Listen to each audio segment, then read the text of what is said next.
Hi there, and welcome to This Day in History for October 25th.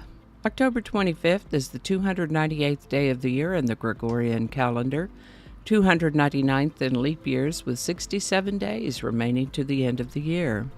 Today's word is scuttlebutt. A number of words have made their way from specialty fields into the popular lexicon, and today's word scuttlebutt is one such word. Scuttlebutt is a noun, and these days it's a term that's commonly used to mean rumor or gossip, as in, the scuttlebutt is that the company may be downsizing soon. And that's the way I've always heard it, as another term for gossip or unofficial or off-the-record information. Some examples from the web can be pretty funny. Somehow I've always had the impression that it was some sort of term we appropriated from sailors. Not sure how I knew that, but I was right about that, and I never gave it a thought as to what the word scuttlebutt might originally have meant, and might never have, except that a viewer asked me to look into it.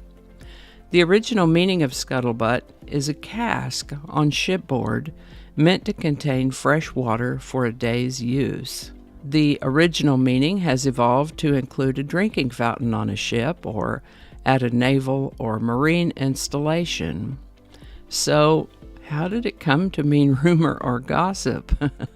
Well, you might think of that shipboard source of fresh drinking water as the 1800s version of today's office water cooler.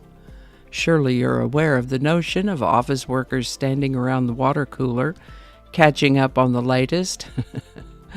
What if the office workers didn't invent that practice, but are simply continuing a tradition that has been practiced for ages, even on wooden sailing ships from way back in the way back? But such a name, scuttlebutt, how did it come to be called that? Scuttlebutt is a combination of a couple of words, scuttle, which is a verb that meant to cut a hole through, and the noun butt, which meant cask. Cut a hole through the cask of fresh water so that we may have fresh water to drink, scuttlebutt.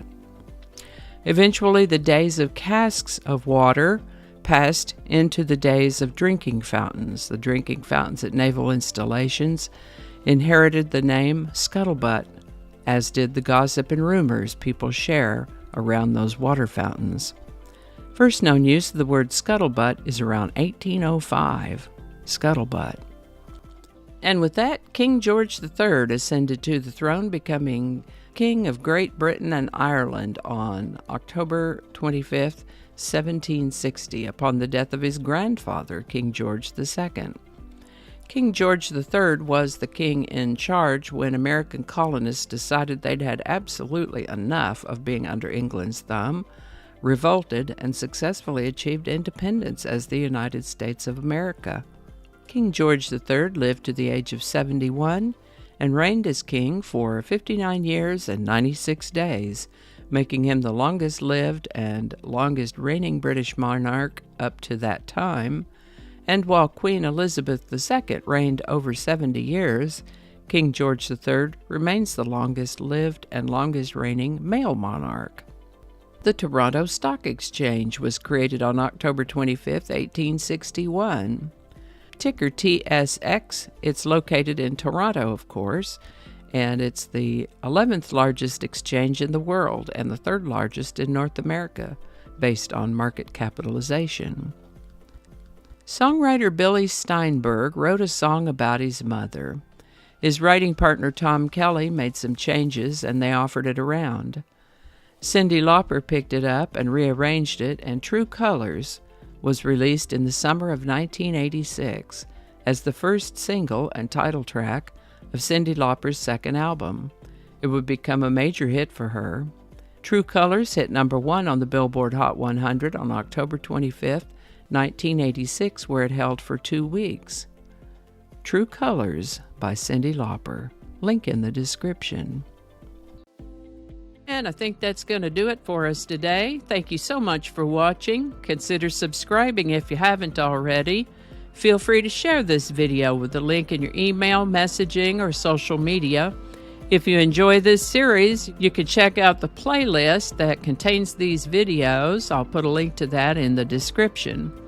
That description lives on YouTube, so for other platforms, I'll include a link to my blog page called No Really.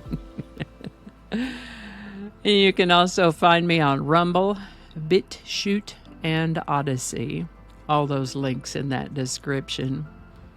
Alrighty, that's all I can think of right now. Thanks again, and I'll see you next time. Alrighty, back to work. I think we got it this time.